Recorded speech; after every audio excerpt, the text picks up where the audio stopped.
Olá, bem-vindos ao canal Software Mental. Aqui queremos expandir suas fronteiras mentais para que você seja cada vez mais protagonista da sua própria história. Vamos juntos! O tema de hoje é um tema, eu diria assim, curioso, diferente ou pelo menos ainda pouco explorado, vamos dizer assim, nas organizações de modo geral. E eu estou aqui com o nosso convidado de hoje, que já é praticamente um colunista aqui do Software Mental, que é o Juliano Roesel. Tudo bem, Juliano? Tudo bem, Luciano, tudo bem. É um prazer ter você de novo aqui com a gente, meu velho. Hoje o nosso tema com o Juliano é a antroposofia nas organizações. Você já sabe o que é antroposofia? Já ouviu falar nesse negócio? Conhece alguma coisa? Vamos explorar como é que esse pensamento aí, criado pelo austríaco Rudolf Steiner, começa a ser aplicado em algumas organizações e a conotação que a gente quer trazer aqui para vocês justamente é porque o que a gente observa hoje e nas organizações de modo geral é que essa separação, esses silos organizacionais trazidos muito fortemente aí no começo do século passado pelo modelo da segunda revolução industrial, ou seja, cada um na sua área, cada um no seu departamento, todo mundo isolado um do outro, em silos, cada vez mais é um problema hoje em dia quando a gente precisa de maior nível de integração, de sinergia e de um funcionamento mais ligado a um propósito dentro das organizações, né? O Peter Diamandis e o Steven Kotler, no livro Oportunidades Exponenciais, eles falam bastante aí de um tripé fundamental para que as pessoas cada vez mais se sintam integradas nas organizações, a questão da autonomia, delas poderem gerenciar o próprio trabalho, a maestria, que elas, então, a partir disso, coordenarem os caminhos que elas seguem no seu desenvolvimento, e o propósito como um fator fundamental para que ela se veja integrada, motivada dentro das organizações como um todo. E é nesse contexto e é nesse aspecto que a gente quer bater um papo aqui com o Juliano hoje sobre o conceito da antroposofia, né? Ô, Juliano, fala um pouquinho para a gente do que é antroposofia para a gente entender essa conexão que a gente está trazendo aqui. Legal, Luciano. Então, antroposofia é um tema, uma abordagem que ainda é nova no Brasil. A gente tem um movimento crescendo bastante hoje. E ela é mais ou menos dessa época, porque o Rudolf Steiner era de 1870, por aí, né? Até 1925, me parece que é a vida dele. Ele morreu, parece que com 64 anos Isso de idade. Mesmo. 1860, então, por aí. Eu não sei a exata idade que ele tinha, mas é por aí, é nessa faixa etária. Né? Então, hoje a antroposofia tem um movimento, hoje no mundo todo acontecendo, no Brasil ainda está começando esse movimento, mas a gente vê em grandes centros, no Sudeste, no Sul do país mesmo, tem várias coisas acontecendo. O que é antroposofia? A antroposofia ela se define como a ciência espiritual do ser humano. Então ela passa a entender... Antropo do ser humano, isso, não é isso? Isso mesmo. Legal. Ou a ciência do ser humano, né? Mais resumido. Bacana. E ela se aplica a diversas áreas da nossa vida, né? Desde a medicina, hoje muito conhecida a pedagogia Waldorf, que tem uma base da antroposofia. Na agricultura, a agricultura biodinâmica também vem da antroposofia. E passa a entender que o ser humano está integrado ao mundo, ao cosmos ou à natureza. Isso é um conceito bacana, né, Juliano? Se você me permite aqui já uma parte, porque é da filosofia Waldorf, que é na pedagogia Waldorf, na verdade, ela faz um processo de educação justamente muito diferente desse modelo de disciplinas que a gente vê. Já há uma preocupação na educação da criança a partir da filosofia trazida aí pelo Steiner, em relação a esse processo de integração, né, velho? Por aí a bola, né? É isso mesmo, Luciano. O diferencial que a escola Waldorf, a pedagogia Waldorf trabalha com o desenvolvimento da criança é respeitando cada etapa da criança. Então, um dos princípios da pedagogia Waldorf é de que a criança não precisa ser alfabetizada antes dos 7 anos. Não vai fazer nenhuma diferença no desenvolvimento dela. Então, se ela começar a ler e escrever com 7 ou com 8, não vai fazer diferença. E hoje que a gente vê as escolas cada vez querendo antecipar mais esse processo e que não respeita o tempo da criança.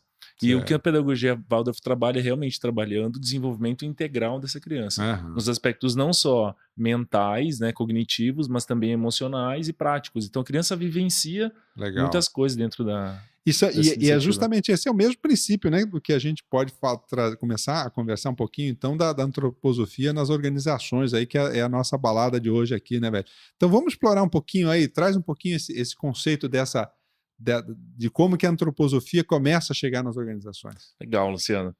Como a antroposofia enxerga as organizações? Ela enxerga que a organização ela é um ser vivo, de alguma forma, né? E que ela é formada por indivíduos. Uma empresa sem ser humano não é nada, é só uma estrutura. Isso. E aí passa a entender o quanto essa complexidade de ser humano faz parte da organização e olhar para principalmente 2 aspectos que geralmente outras formas de olhar as organizações não olham, que é olhar para o nível de relações e olhar nível de identidade. A gente vê muito focar em nível de processo, recurso, uma abordagem muito mais mental, racional, quantitativa, e o que a antroposofia provoca para olhar é para esses níveis de relação e de identidade. Então, a antroposofia olha nesses 4 níveis para a organização, entendendo que tudo está integrado. Então, os 4 níveis são? Recursos.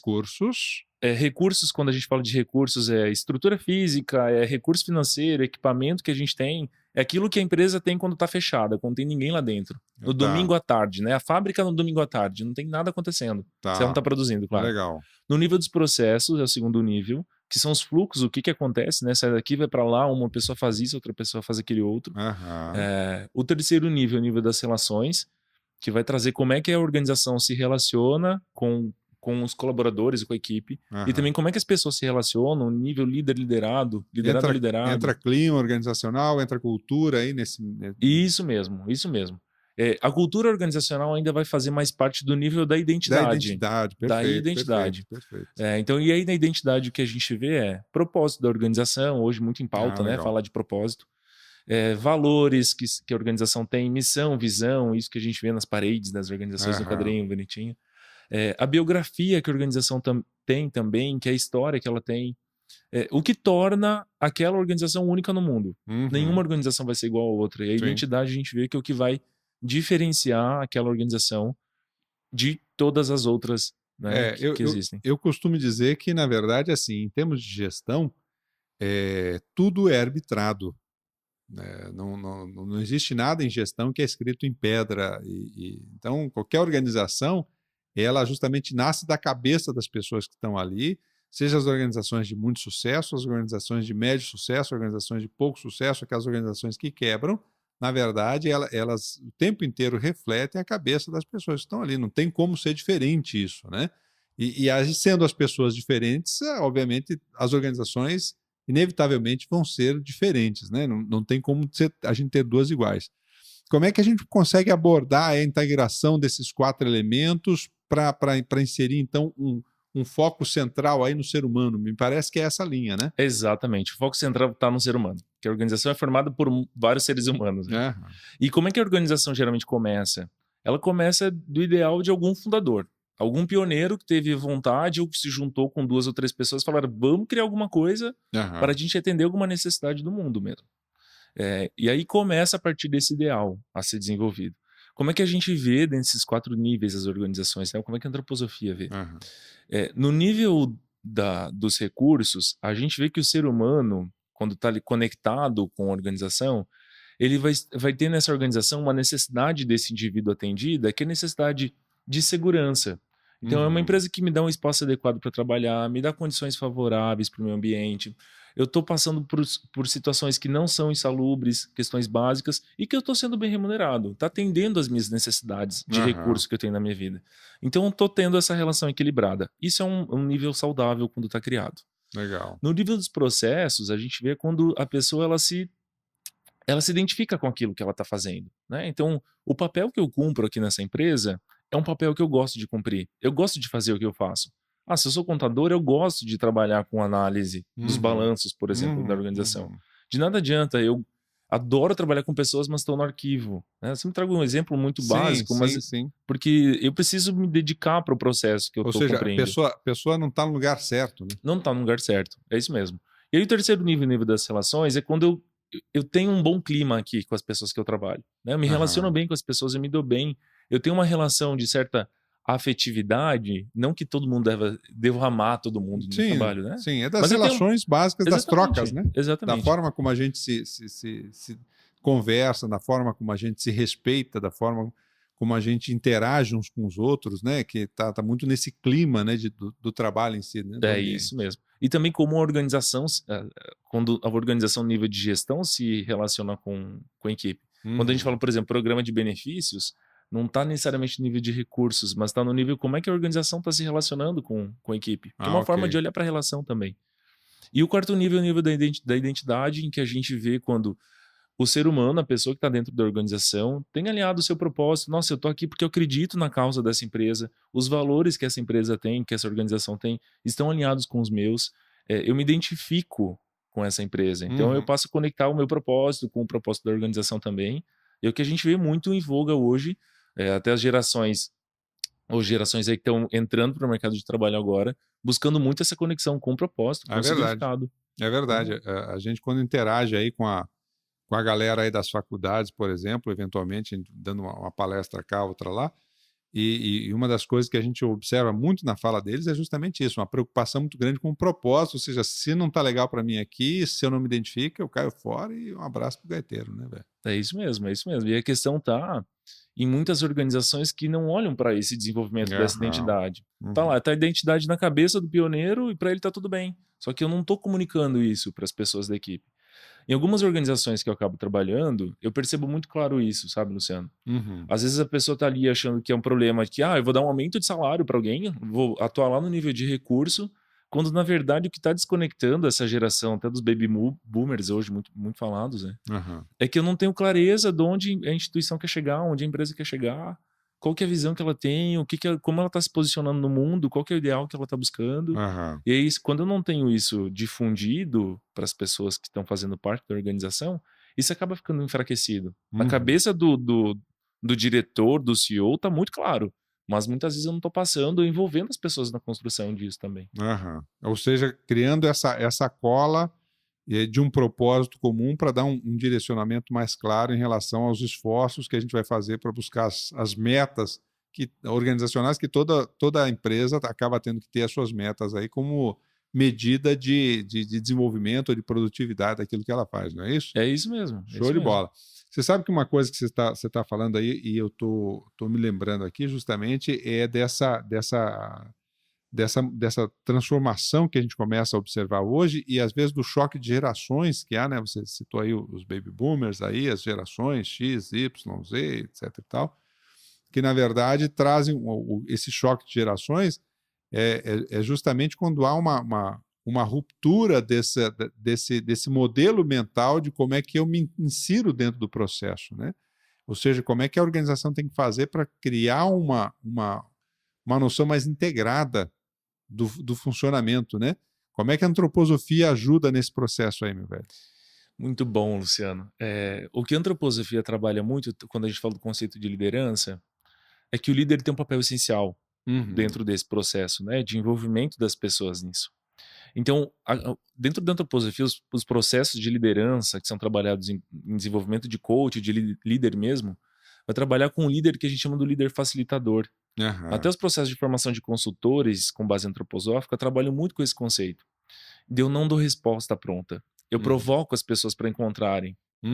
O Rudolf Steiner tem uma frase que eu gosto muito, que ele diz assim: a nossa mais elevada tarefa deve ser a de formar seres humanos para que eles tenham a capacidade de sozinhos encontrar propósito e direção para a sua vida.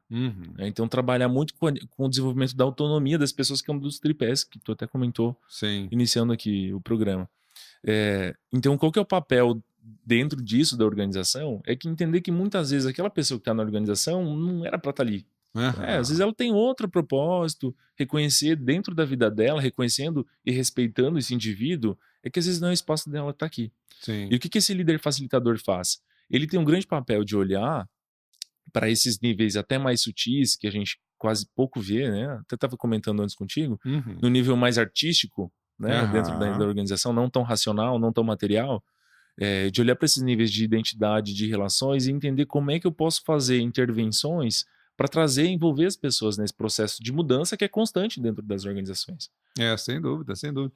Você sabe que eu costumo dizer que essa ideia de que a organização é um local de atividades racionais é totalmente furado, né, velho? Porque na hora que você junta pessoas, a racionalidade ela pode estar ligada a uma definição de processo, a um estabelecimento de uma meta, a um objetivo definido, um parâmetro das normas internas de funcionamento da organização. Ok, esse é o lado racional.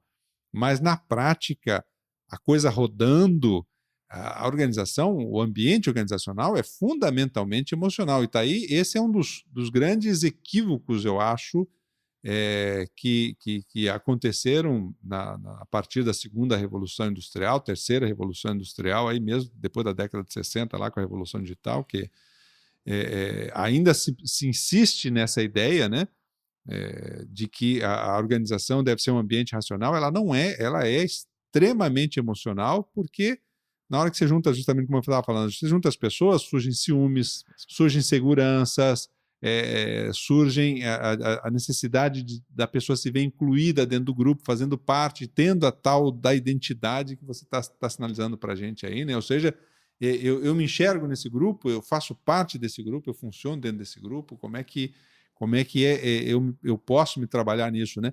E aí, pelo que você está falando, então, esse seria um papel fundamental na visão da antroposofia do líder, né? Dele conseguir fazer essa concatenação. Quais são os cuidados que esse líder tem que ter para poder levar à frente essa visão de desenvolvimento desse ser humano aí dentro da organização? Uau, essa pergunta dá algumas horas de conversa, Luciano. Vai muita profundidade nisso. Uma coisa que vale comentar, e que tu trouxe na tua fala, é que a antroposofia não olha para a organização de uma forma mecanicista, assim, né? Entender que isso é um mecanismo, que é assim, que é assado, e que não tem fórmula mágica para as coisas. Não existe fórmula mágica. E quando eu passo a entender que existem indivíduos que formam essa organização e não dá para eu ignorar isso de forma alguma, matar o emocional, não existe como eu ignorar essa parte, porque tem um ser humano ali que está sentindo coisas, Total. E às vezes ele não está falando, mas ele está sentindo e está interferindo diretamente na atuação dele aqui. Então, quando eu passo a entender que existe um ser humano, as organizações que trabalham com o olhar da antroposofia, possam trabalhar com o desenvolvimento dos indivíduos que estão dentro da organização. Não só com a habilidade técnica, mas com a questão comportamental, desenvolver relações, desenvolver a identidade mesmo desse grupo. Uma das coisas, das abordagens que são muito interessantes que a antroposofia traz e que várias organizações trabalham, a Porto Seguro, por exemplo, né, a seguradora, é um grande case no Brasil que trabalha com consultoria de base antroposófica há muito tempo. A antroposofia olha para a nossa vida enquanto ser humano a partir do que ela chama de lei biográfica, que a nossa vida é dividida em fases de 7 em 7 anos, a teoria dos setênios. Dos setênios. Isso mesmo. Então eu passo a entender, por exemplo, essa pessoa que está nesse papel aqui agora, a gente passa a entender que movimento que está acontecendo na vida dela. Por exemplo, a gente vê muitas empresas aí, grandes empresas contratando os trainees. Estão na fase dos 21 aos 28 anos, geralmente, os trainees. A fase dos 21 aos 28 anos, esse quarto setênio que a gente tem na nossa vida, é uma fase que a gente chama até, que é definida como uma fase tratada numa imagem com a imagem do centauro. O que é esse centauro? É aquela pessoa que tem muita energia para fazer muita coisa, que o centauro é metade cavalo, metade homem, né? Então ele tem energia... A mitologia grega, né? Exatamente. Legal. Ele tem energia de um cavalo e com muita vontade de fazer muita coisa. Então é um momento em que está saindo da graduação, tem muita energia para fazer muita coisa, experimentar muita coisa, e é um momento muito emocional, assim. Porque tem horas que o jovem nessa idade dos 21 aos 28, ele se acha o profissional sensacional, assim, melhor do que eu não existe. E tem horas também que ele acha que ele é o cucu do cavalo do bandido. Isso. Assim, fica muito nessa altos oscilação. E baixos, né? Exatamente, nessa oscilação. Então o que a gente vê? Colocar esse jovem no papel de uma liderança, de uma alta direção de organização, vai trazer alguns riscos. Então, como é que eu posso olhar para equilibrar isso dentro da organização enquanto eu estou alocando as pessoas, entendendo até esse movimento da fase da vida que a pessoa está passando? Né? Porque dos 21 aos 28 é a fase com que nós estamos buscando experimentar a vida. Estamos buscando experimentar tudo.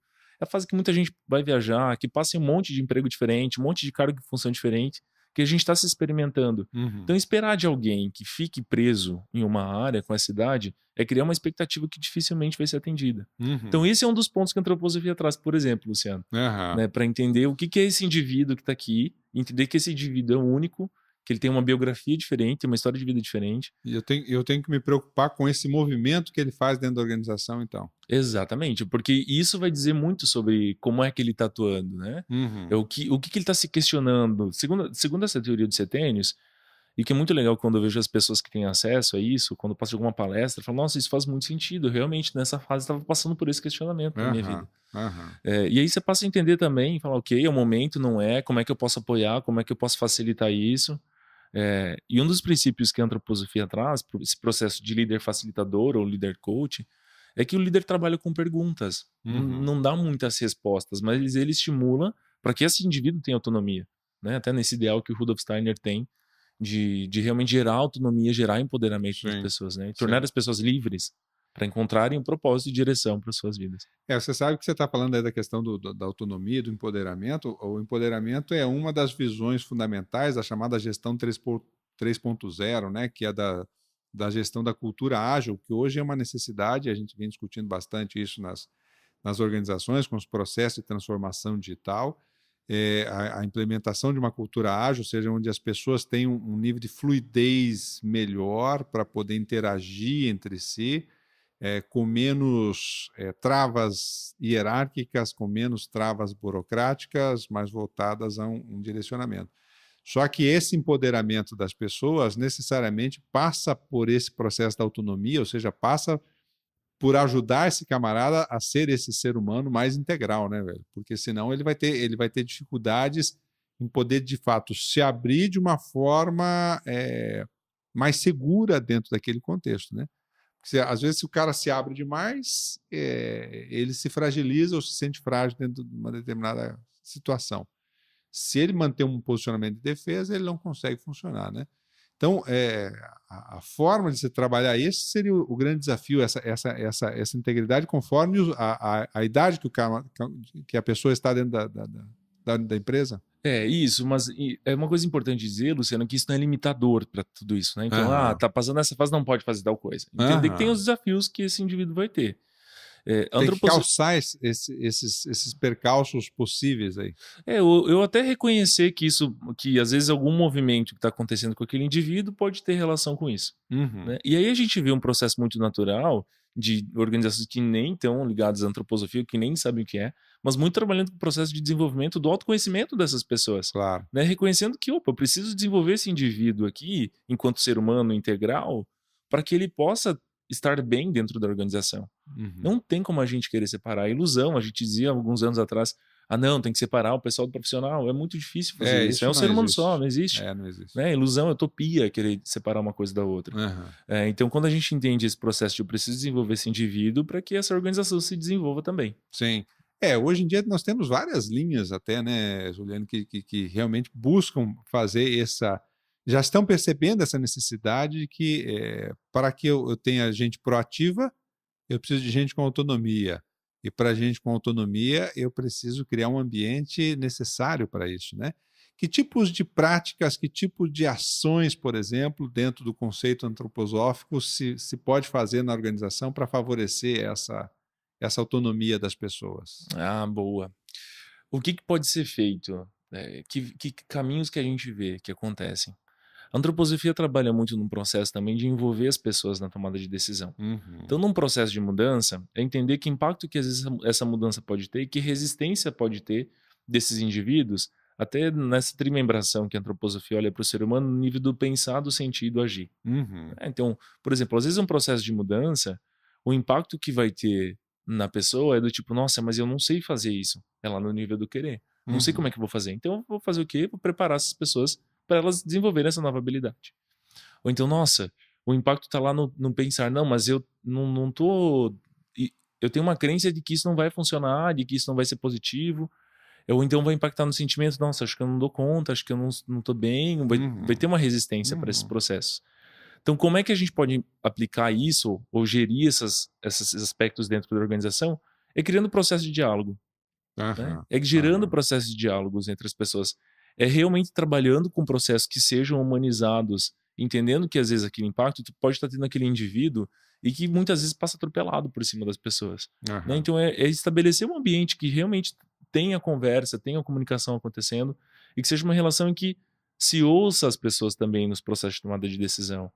Que é um novo modelo de gestão que a gente vê cada vez mais ficando latente aí, muito menos esse processo hierarquizado, as pessoas não estão se identificando mais com isso. Sem dúvida. Elas querem autonomia. Não, é verdade.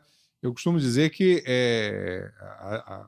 a empresa, ela acontece no balcão e não na gestão, então, fundamentalmente, se aponta a não entender bem o propósito, a estratégia, o que nós queremos, como queremos impactar o mundo, como queremos contribuir de alguma forma com a sociedade.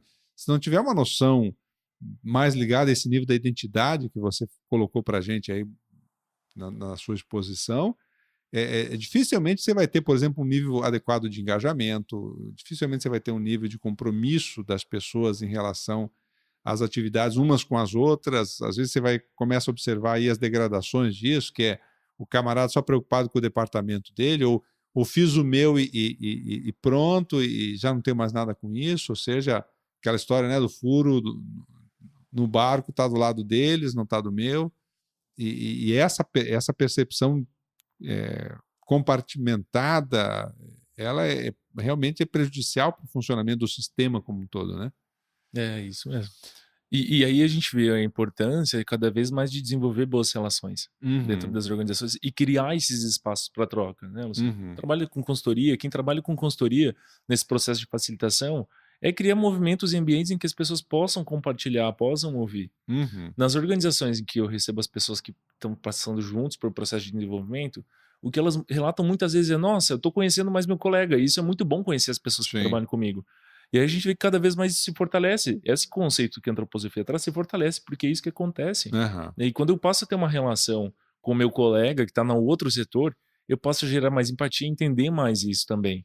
Opa, meu processo aqui está pegando lá e eu não olho só para minha caixinha, mas passo a entender a organização como esse sistema vivo. Né? Eu costumo trazer uma imagem também, Luciano, quando a gente olha para o corpo humano, por exemplo, né? Cada órgão do nosso corpo tem uma função, né? Então a função do coração é pulsar o sangue, o pulmão fazer a oxigenação do corpo. Cada órgão tem uma responsabilidade. Se a gente olha para a organização, é a mesma coisa.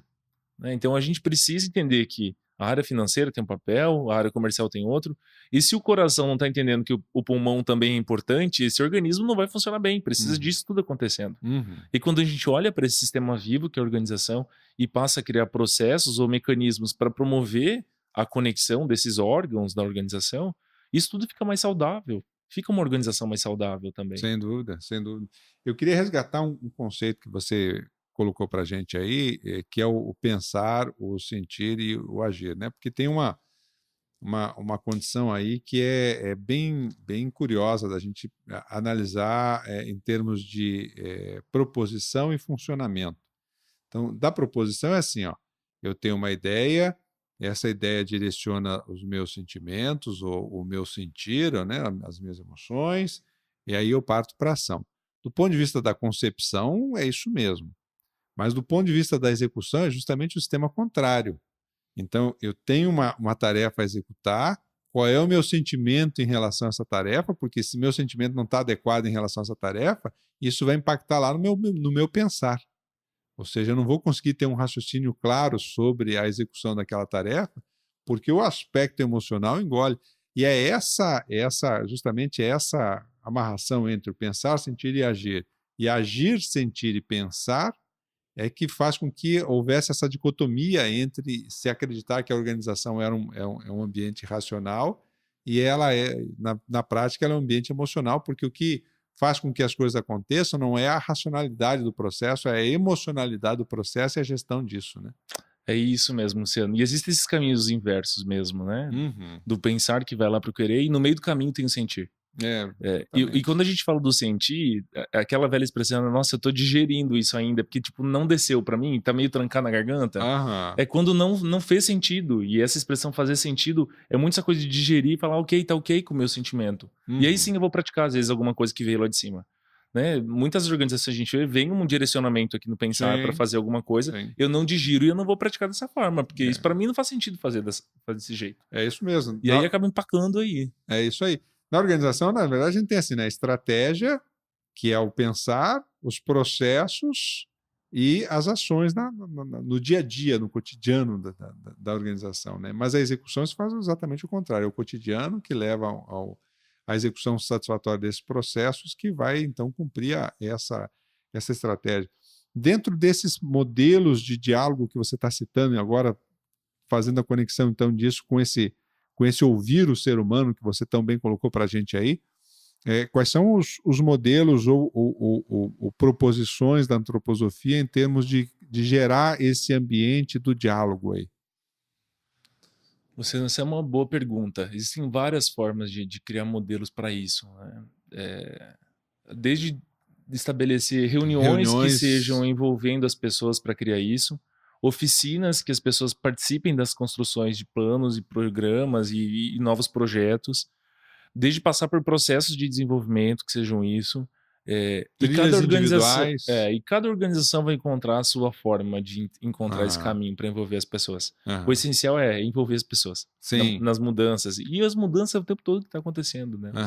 Então é envolver as pessoas. E cada organização vai criar algum mecanismo que seja do jeito daquela organização, que respeite que os indivíduos estão encontrando, que é aquele caminho que a gente tem para a gente se envolver, para a gente criar, para a gente conversar junto e criar esses momentos de troca, em que cada um não fique na sua caixinha.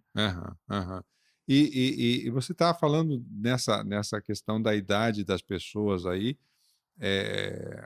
como é que a antroposofia analisa justamente, então, não sei se eu estou falando uma bobagem aqui, você me corrija, né? A partir dos setênios, ou seja, das diferenças de idade, como é que a gente faz a integração dessa turma de diferentes fases de vida dentro da organização? Isso é uma questão muito comum dentro das organizações, entender isso. Dentro das pessoas que trabalham com antroposofia ou que lidam com essa abordagem, é uma das perguntas fundamentais, Luciano, que as pessoas têm qual que é a sua idade? E a gente vê que não tem mal nisso, né? Tem muitas pessoas, não quero falar minha idade, não quero revelar isso. E não tem mal nenhum, porque você passa a entender, quando alguém diz, eu tô com 37, falam, entendi. Então talvez eu entenda o teu movimento que você está passando na vida agora. Porque tem algumas idades específicas que acontecem uns remexos na nossa vida, né? Sim, não, tem algumas crises, até a gente fala crise dos 30, crise dos 40, e de fato isso tem ao longo da nossa vida. Então, quando alguma pessoa está passando por essas fases específicas, você passa a entender melhor o que ela está buscando. Porque às vezes o que você está buscando na tua idade não faz sentido para a pessoa que está em outra idade. O teu questionamento não é o questionamento que a outra pessoa tem. Está vivendo uma outra questão naquele momento. E olhar para isso, uma das grandes questões que grandes organizações que trabalham com o conceito da antroposofia trabalho nessa ótica, né, da preparação e as pessoas olharem para essas fases da vida e entender que, eu estou numa fase e outro estou no outro, está tudo certo. A Porto Seguro, por exemplo, trazendo uma referência a Porto Seguro, tem alguns colegas que trabalham com a Porto Seguro. E a Porto Seguro faz um processo de preparação para o processo de aposentadoria. Todas as pessoas saem da Porto Seguro aos 63, né? Então, quando estão fechando o setênio para serem mais livres, né? Quando as leis biográficas deixam de imperar, digamos assim, né, na vida da pessoa, ela começa a ter assim uma vida mais livre, mais autêntica. Então, o Porto Seguro faz um programa de preparação dessas pessoas que estão saindo da empresa para aposentadoria, reconhecendo na sua biografia, olhando para a história de vida que eu construí, a partir desse olhar, dessa lente da teoria dos setênios, é olhar o que cada fase da minha vida me trouxe, o que eu aprendi em cada uma dessas fases, o que eu preciso resgatar e olhar. Essa é uma grande questão. É trabalhar com a biografia, reconhecer a história de cada indivíduo, é uma questão chave da abordagem antroposófica nas empresas. Show de bola, muito bacana. Pois é, você sabe que tem um conceito aí interessante da gente pensar nisso, justamente é que hoje em dia, né, a gente fala que essa miscigenação das idades aí, ela nos ajuda a ter, às vezes, o pé no chão ou a praticidade da pessoa mais madura, com o arrojo, a ousadia, a criatividade da pessoa mais jovem, e quando a gente consegue fazer esse mix funcionar bem, realmente a tendência a você ter um ambiente mais produtivo, mais inovador, aumenta muito, cresce muito, né? O Juliano, e me diz uma coisa, em termos de etapas de trabalho da inserção da antroposofia nas organizações, como funcionam essas etapas? Qualquer intervenção que um consultor com base antroposófica faz, que todo o processo de intervenção começa por um bom mapeamento. A gente até chama de formação de imagem, né? E o que consiste esse mapeamento? É o tal do diagnóstico, né? Olhando para esses 4 níveis. E aí eu passo a entender, dentro desses 4 níveis, a partir de entrevistas ou conversas com as pessoas que fazem parte da organização, qual realmente é a questão que está sendo trabalhada. Porque o que a gente vê muitas vezes, as empresas fazem pedido, né, para trabalhar, para um consultor lá trabalhar, eu preciso resolver aqui e trabalhar o planejamento estratégico para as pessoas entenderem o planejamento estratégico. Quando o consultor vai ver, vai fazer um mapeamento, ele percebe, opa, tem uma questão aqui que está pegando, está no outro nível. Né? A gente tem uma questão de relação que não está legal. Talvez aqui esteja mais emergente uma questão para a gente trabalhar. Porque de nada adianta só ficar fortalecendo nesse nível aqui, quando o outro é que está sendo deixado para trás. De nada adianta só cuidar do coração se o pulmão tá definhando. Sim. Né? Então é olhar para isso. Então começa com esse ponto principal. Essa busca por uma equalização dos 4 níveis. Aí. Exatamente. É olhar para esses níveis e entender qual que tá bem, qual que tá um pouco mais precisando de ser mais bem cuidado, como é que tá a saúde desses 4 níveis na organização. E aí sim, trabalhar com a construção de um plano, de uma intervenção dentro da organização. Esse é o grande diferencial que essas consultorias de base antroposófica têm, que é olhar realmente para a integração desses 4 níveis dentro da organização e o mapeamento ou esse mapeamento inicial, essa formação dessa imagem como uma das etapas essenciais para qualquer intervenção. Eu sempre comento um exemplo básico, Luciano, disso, é que às vezes não, né? Eu diria 90% das organizações que eu conheço, a grande questão que eles têm é a gente tem problema de comunicação. Apareceu na pesquisa de clima que a gente tem problema de comunicação. Sim. E aí o que a empresa faz? Criar um plano de ação? Não, então vamos fazer um jornal interno. Né? Vamos vamos comprar uma ferramenta de comunicação interna para a gente melhorar a comunicação. Quando, na verdade, se for cavar mais, o que é essa comunicação? As pessoas não estão se relacionando, não estão tendo ambiente de diálogo. Sim. E não é ter um jornal dando notícias, é esse ambiente de troca em que a gente possa conversar. Sim. A gente possa criar um ambiente de cooperação. Desde o ambiente físico até o relacional mesmo, né? Exatamente. Criamos esses momentos de troca entre as pessoas. Então, e aí é cavar um pouco mais nesse sintoma que parece que é algo raso e cavar mais para entender de onde que está vindo isso, né? E olhar que que são seres humanos, que são complexos por si só. Então, é cavar um pouco mais para entender qual que é a intervenção que eu posso fazer que realmente vai contribuir com a organização. Certo. Você trouxe um ponto importante aí da questão da liderança, né? Eu também costumo dizer muito que às vezes o líder ele se preocupa muito na execução das tarefas relativas à sua área, quando um dos principais papéis que esse líder deve ter é a articulação com outras áreas para justamente fazer esse diálogo fluir, né? Um dos pontos que a gente se depara muito no dia a dia aí nas organizações em relação a essa questão da comunicação é justamente que uma área começa a defender muito o seu processo, a sua forma de fazer as coisas, e na prática é assim, né? Todo mundo faz alguma coisa por alguma razão. Então a pessoa não é maluca, ela não cria um procedimento dentro da área dela do nada. Ela cria porque ela tem um propósito, ela tem uma ideia com isso, ela acha que isso vai melhorar de alguma forma o trabalho.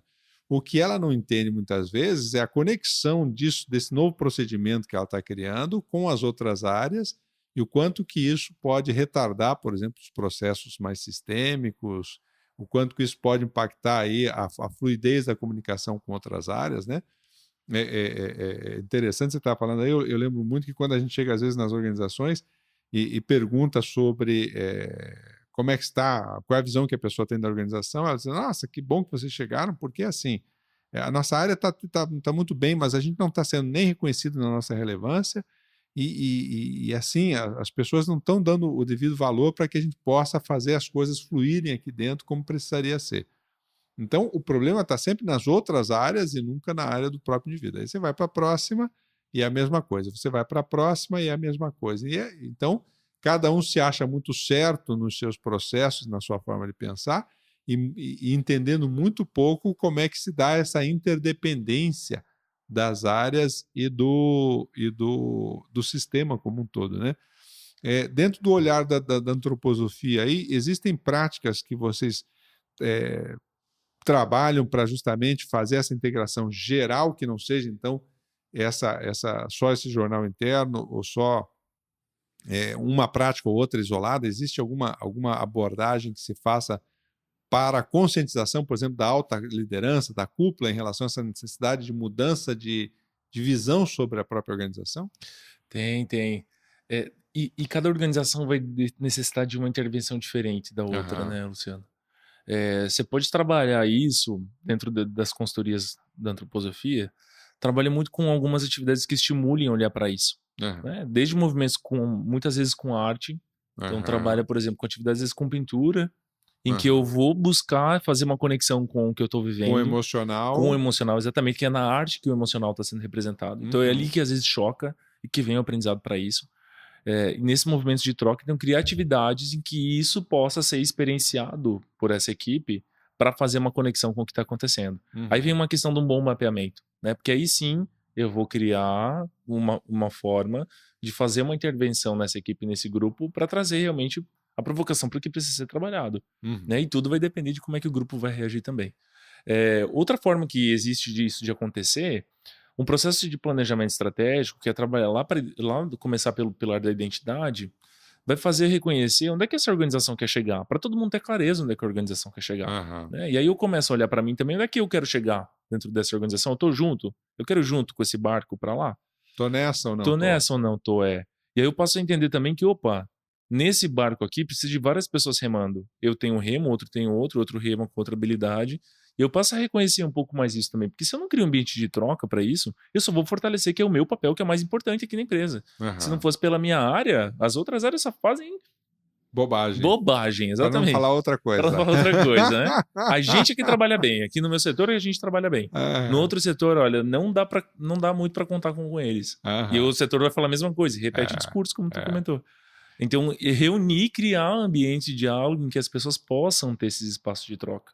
Você sabe que isso é tão... ainda voltando na comunicação, lembrei de uma piadinha típica aí da gente aí que trabalha com consultoria, que é assim, se você é consultor e você não sabe o que dizer dentro de uma empresa, você fala que você está percebendo que há problemas de comunicação, que em 99% dos casos você vai acertar. Vai acertar. Diz, nossa, esse cara conhece a nossa empresa. Boa, é exatamente isso que acontece. Juntou pessoas, meu velho, não tem jeito, vai ter ruído de comunicação. E é preciso que haja uma predisposição contínua de trabalho com esses sistemas de comunicação para que se evite que, com o passar do tempo, isso vá criando cada vez mais isolamentos, compartilhamentos, áreas que não se relacionam com as outras, esse gerente que não fala com aquele, e aí isso cria uma série de problemas, né? Você sabe que uma coisa curiosa dentro disso é quando você pede para uma área que é cliente da outra, e você pede assim, quais são as 3 coisas mais importantes que essa área tem que entregar para você, e depois você vai para essa área que é os servidores, assim, o que você tem que entregar de bom para o outro, e normalmente as coisas não batem, né? Falta justamente esse diálogo aí. Ô, Juliano, eu queria trazer uma abordagem, então, para você, em relação a essas transformações que a gente vê hoje no nosso século XXI aí, nessa necessidade de expansão de fronteiras mentais e do indivíduo sair do quadrado.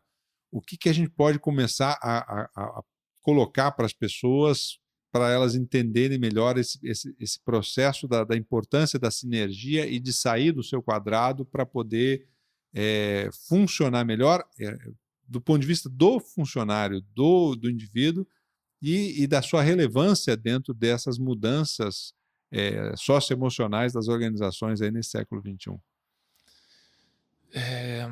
Existem muitas coisas que podem ser feitas, né, dentro das organizações. Eu diria que um bom caminho para começar... Mas eu queria que você abordasse para o profissional, o indivíduo.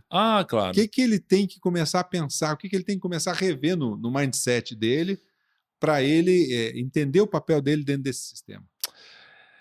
Primeiro que ele precisa começar a se reconhecer, se olhar, se desenvolver e se provocar para se abrir. Né? Tem muita gente que fica muito resistente a esses processos de desenvolvimento, né, Luciano? Eu preciso primeiro refletir como é que está a minha atuação e como é que eu estou me relacionando com as pessoas que estão aqui comigo. Qual que é o meu papel aqui? Qual que é o meu propósito dentro dessa organização? Como é que eu estou ajudando a construir um ambiente nessa organização mais saudável para todo mundo?